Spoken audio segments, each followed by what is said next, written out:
నమస్కారం. ఈరోజు సాకలి ఐలమ్మ వర్ధంతిని పురస్కరించుకొని సాకలి ఐలమ్మ పోరాటం భావి తరాలకు స్ఫూర్తి.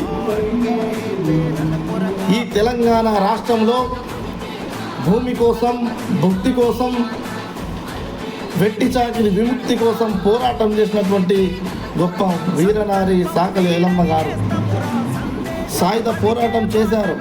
నిజాం నవాబుకు ఎదురొడ్డి, భూస్వాములకు ఎదురొడ్డి పోరాటాలు చేశారు.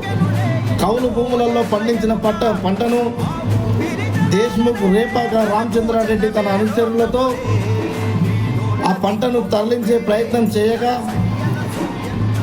అది చూసి తట్టుకోలేని సాకలి ఐలమ్మ వాళ్లకు ఎదురొడ్డి నిలబై వారిపై పోరాటం చేసి వాళ్ళని తరిమికొట్టే దిశగా వెళ్ళినటువంటి మహావీర వనిత మన సాకలి ఐలమ్మ గారని తెలియజేస్తున్నా.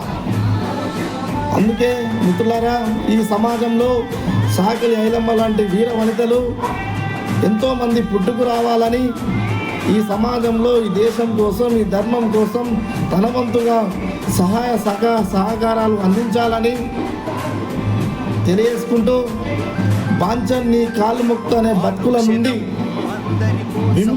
విముక్తి కలిగించడానికి ఆమె జీవితాన్ని త్యాగం చేసినటువంటి మహావీర వనిత మన సాకలి ఐలమ్మని ఈరోజు తెలియజేసుకుంటున్న మిత్రులారా.